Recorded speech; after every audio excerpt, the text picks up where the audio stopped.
Assalamualaikum warahmatullahi wabarakatuh. Jumpa lagi dengan saya Irfan Dedi. Kali ini kita akan membahas materi peluang tentang permutasi dengan unsur-unsur yang berbeda. Yuk sama-sama kita bahas materi dan soal.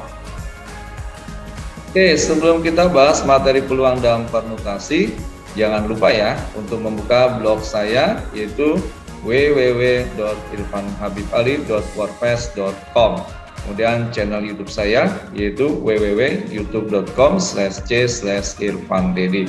Jangan lupa untuk di subscribe, like, and komen yang positif. Terima kasih. Oke, sekarang sebelum kita masuk ke pengertian permutasi, misalnya jika ada 4 pilihan universitas yang diizinkan untuk dipilih, dan kita misalkan universitas itu dengan nomor ya, yaitu nomor 1, 2, 3, dan 4. Dari 4 pilihan universitas tersebut, hanya akan dipilih 2 universitas saja dengan memperhatikan nomor urutan pilihan. Berapa banyak susunan pilihan universitas yang dapat kita pilih. Nah, kalau kamu perhatikan, seperti ini ya. Pada diagram berikut kita buat, misalnya yang ini kita pilih universitas yang pertama adalah yang nomor 3.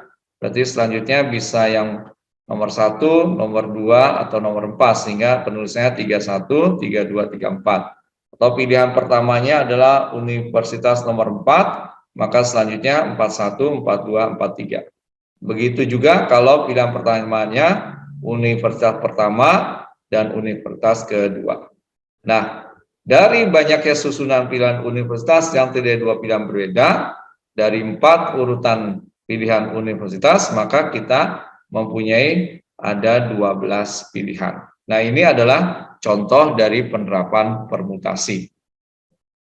Nah, dari contoh pemilihan 4 universitas yang harus kita pilih 2, penulisan 12 susunan pilihan dari contoh di atas atau contoh yang tadi sudah kita buat, itu bisa dituliskan dalam bentuk faktorial ya. Nah, bentuknya seperti ini. 12 itu bisa kita tuliskan 24 per 2.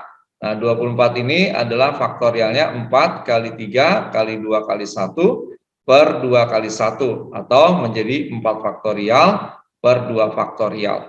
Atau kalau kita tuliskan menjadi 4 faktorial per buka kurung 4 min 2 faktorial. Nah, penulisan faktorial di atas merupakan penulisan bentuk permutasi. Jadi dari gambar yang ini sebenarnya adalah cara menyelesaikan dengan cara biasa, sedangkan yang lebih mudah itu menggunakan permutasi. Nah, apa bedanya? Kamu perhatikan, pada permutasi itu kalau dilihat 1, 2 itu akan berbeda dengan 2, 1. Ya, jadi dianggap tidak sama. Oke, bisa dipahami ya? Nah, sekarang kita akan bahas tentang pengertian permutasi ya. Permutasi dapat didefinisikan sebagai urutan yang mungkin dari sejumlah unsur yang berbeda tanpa adanya pengulangan. Banyaknya permutasi dari R unsur yang diambil dari N unsur yang tersedia bisa kita tuliskan seperti ini. Nah, ini simbol permutasi ya. Bisa N-nya di sini, kemudian R-nya di sini, atau N-nya di sini, R-nya di sini, kemudian P dalam kurung N, R. Ini nilainya sama dengan N faktorial per buka kurung N min R faktorial. Syaratnya nilai N itu harus lebih dari sama dengan R. Nah, bisa kita simpulkan permutasi adalah suatu susunan yang berbeda atau urutan yang berbeda yang dibentuk oleh sebagian atau keseluruhan objek atau unsur yang diambil dari sekelompok objek atau unsur yang tersedia. Oke, bisa dipahami ya? Nah, sekarang kamu perhatikan, kita diminta untuk menentukan nilai dari permutasi 52. Jadi, penulisannya bisa seperti ini ya. Nah, untuk menyelesaikan soal ini, maka kita gunakan dulu rumus permutasi. Kita tuliskan seperti ini ya, rumus permutasinya. Nah, seperti ini. Nah, setelah kita tahu rumusnya, ini bisa kita tuliskan ya, permutasi 52. Ya, berarti N-nya itu ada 5, berarti kita tuliskan 5 faktorial, nah, dibagi 5 min 2 faktorial.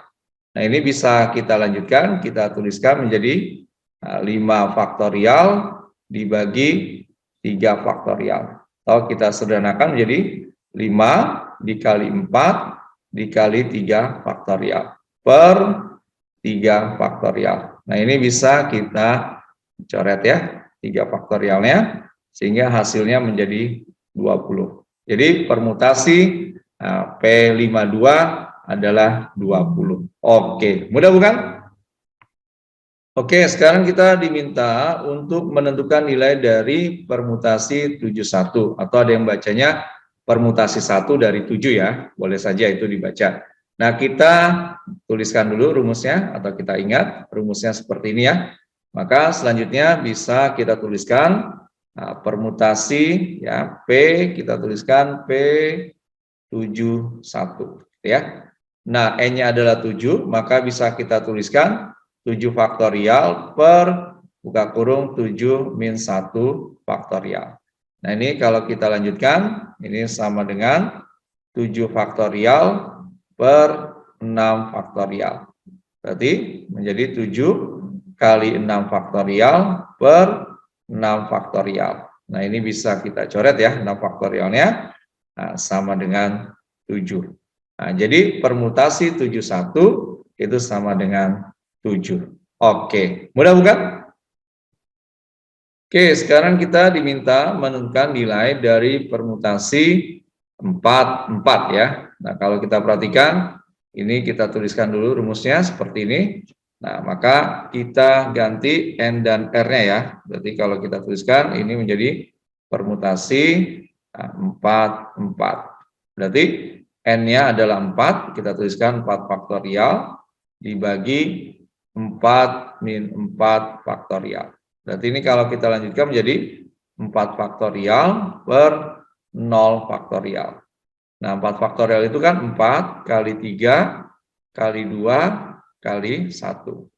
0 faktorial nilainya adalah 1. Sehingga ini jawabannya adalah 24. Oke, bisa dipahami ya? Oke, kamu perhatikan soal berikut ini kita diminta untuk menentukan nilai dari permutasi P40 ya. Oke, kita tuliskan kembali rumusnya seperti ini.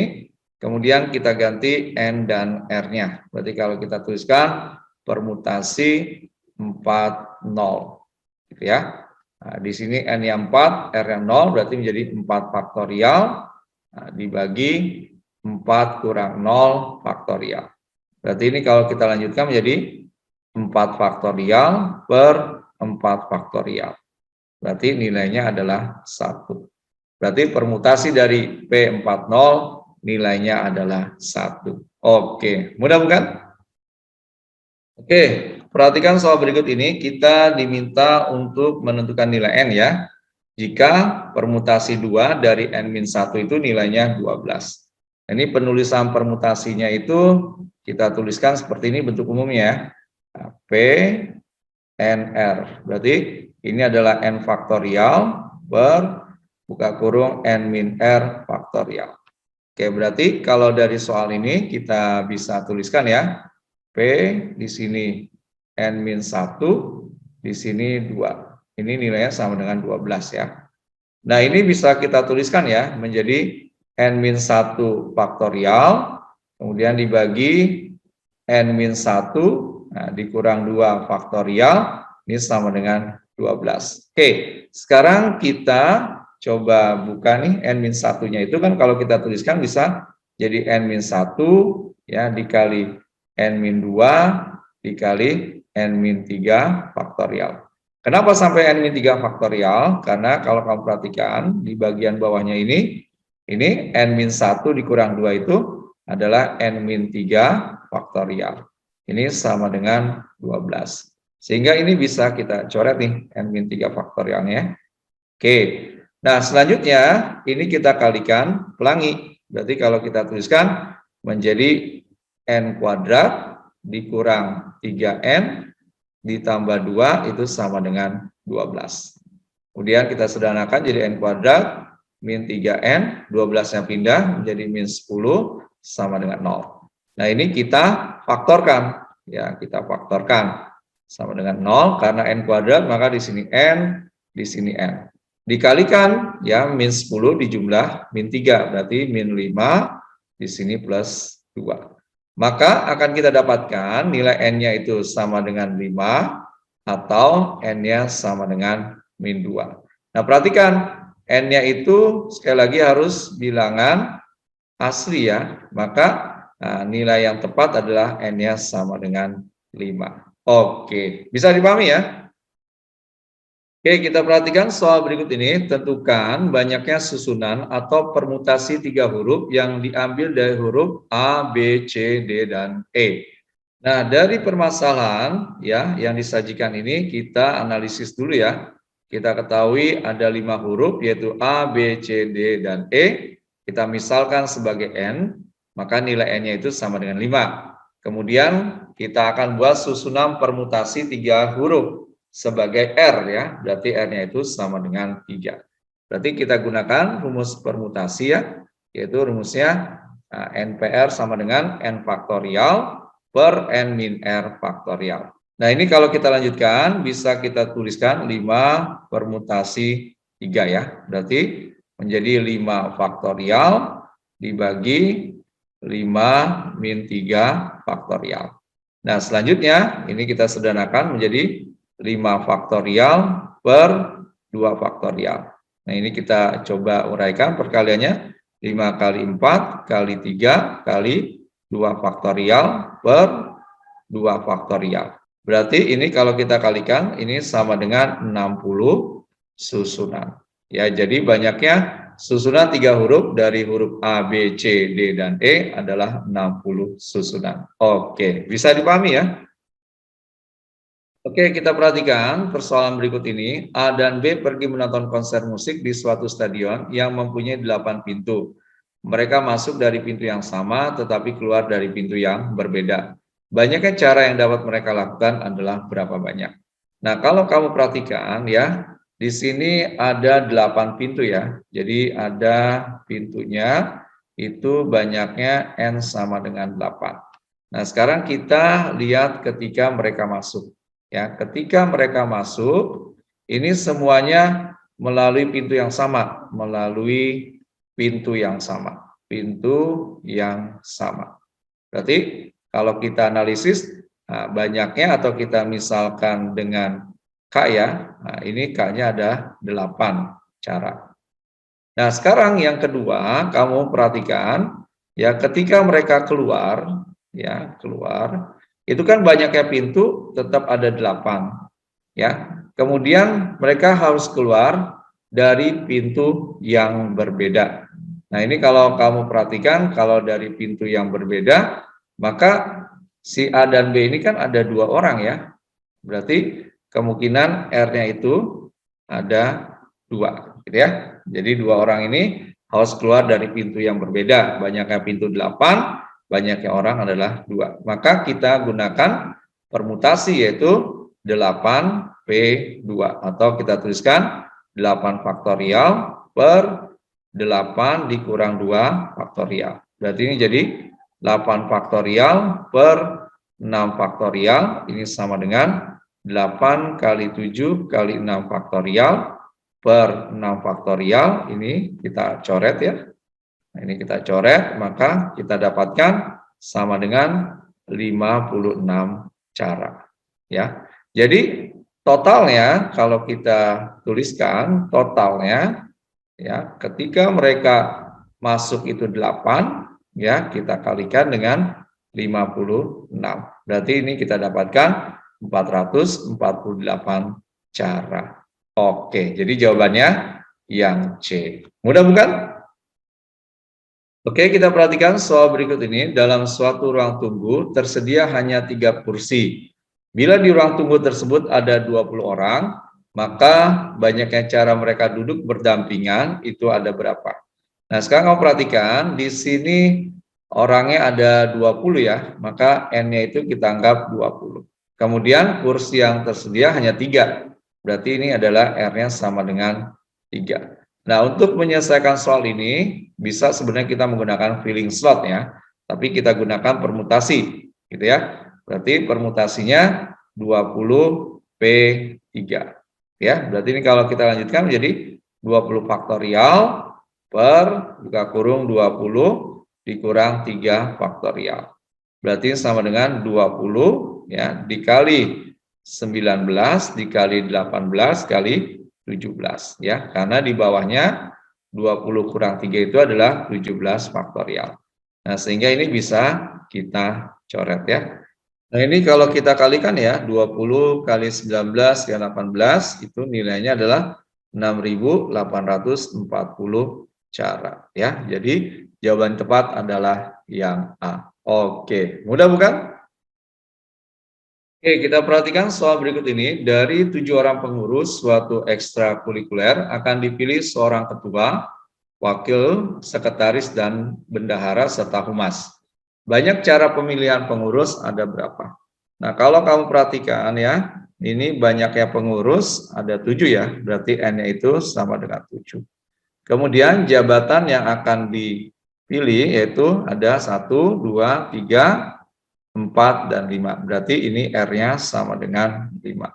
Nah, untuk menyelesaikan soal ini kita gunakan permutasi ya, yaitu permutasi NR itu nilainya N faktorial per N min R faktorial. Jadi kalau kita lanjutkan ini, 7 permutasi 5 bisa kita tulis 7 faktorial per buka kurung 7 min 5 faktorial. Jadi 7 faktorial per 2 faktorial, ini sama dengan 7 kali 6 kali 5 kali 4 kali 3 kali 2 faktorial per 2 faktorial. Nah, ini kamu coret nih, 2 faktorialnya ya. Berarti kalau kamu lanjutkan, ini nilainya adalah 2.520. Oke, berarti jawabannya yang C. Mudah bukan? Oke, kita perhatikan permasalahan ini. Suatu sekolah membentuk tim delegasi yang terdiri dari 4 anak kelas 1, 5 anak kelas 2, dan 6 anak kelas 3. Kemudian akan ditentukan pimpinan yang terdiri dari ketua, wakil ketua, dan sekretaris. Jika kelas asal ketua harus lebih tinggi dari kelas asal wakil ketua dan sekretaris, maka banyaknya kemungkinan susunan pimpinan itu ada berapa. Nah, sekarang kamu perhatikan ya, di sini ya kalau kamu perhatikan kelas 1-nya itu ada 4, kemudian kelas 2-nya itu ada 5, dan kelas 3-nya itu ada 6. Nah, karena ketua itu harus lebih tinggi ya asal kelasnya, berarti kemungkinan pertama ketua itu dari kelas 3 ya, dari kelas 3 ya. Maka wakil ketuanya dari kelas 2, kemudian sekretarisnya dari kelas 1. Nah, maka ini bisa kita tuliskan permutasinya adalah pemilihan ketuanya dari kelas 3 itu adalah permutasi 61 ya. Kemudian kamu kali. Nah, ini kan wakil ketua atau sekretarisnya bisa dari kelas 2 atau dari kelas 1. Maka permutasi totalnya adalah 9, akan dipilih 2 pengurus. Karena kita tidak masalah dari kelas 1 atau kelas 2. Berarti ini kalau kita lanjutkan, ini kan menjadi 6 faktorial ya, per 6 min 1 faktorial. Ini dikali 9 faktorial per 9 min 2 faktorial. Berarti kalau kita lanjutkan di sebelah sini ya, ini sama dengan 6 faktorial per 5 faktorial, ini dikali 9 faktorial per 7 faktorial. Berarti kalau kita lanjutkan, ini menjadi 6 kali 5 faktorial per 5 faktorial, dikali 9 kali 8 kali 7 faktorial per di sini 7 faktorial. Nah, ini kalau kita lanjutkan bisa kita sederhanakan ya. Ini 5-nya kita coret, ini 7 faktorialnya kita coret. Berarti tinggal 9 kali 8 kali 6 ya, atau 6 kali 9 kali 8 sama aja. 6 kali 72 berarti 432. Oke. Kemudian kemungkinan keduanya, kalau kamu perhatikan, Kemungkinan keduanya ketuanya dari kelas 2. Kelas 2 ya. Berarti wakil ketua dan sekretaris pasti kelas 1 ya. Nah, kalau kamu perhatikan, kalau kita selesaikan ini, maka kita tuliskan yang pertama untuk pemilihan ketua kelasnya dari kelas 2, maka ini permutasi 51 ya. Dikali, nah kelas 1-nya ada 4 orang ya, akan dipilih 2, berarti permutasi 42. Berarti ini kita lanjutkan 5 faktorial per 5 min 1 faktorial dikali 4 faktorial per ini 4 min 2 faktorial. Berarti ini menjadi 5 faktorial per 4 faktorial dikali 4 faktorial per 2 faktorial. Oke, kita lanjutkan di sebelah sini ya. Kalau kita lanjutkan, ini bisa kita tuliskan sama dengan 5 kali 4 faktorial per 4 faktorial. Kemudian ini jadi 4 kali 3 kali 2 faktorial per 2 faktorial. Nah, ini kita coret nih 4 faktorialnya, ini 2 faktorial. Berarti tinggal 5 kali 12 ini sama dengan 60. Berarti kalau ditanya totalnya ya, kita tulis di sini totalnya, ya tinggal kita tulis 432 ditambah 60. Berarti sama dengan 492 caranya atau susunan. Berarti jawaban yang tepat adalah yang B. Oke, mudah bukan? Alhamdulillah, pembahasan soal-soal peluang materi permutasi telah selesai kita bahas. Semoga bermanfaat. Ingat selalu, matematika itu mudah. Assalamualaikum warahmatullahi wabarakatuh.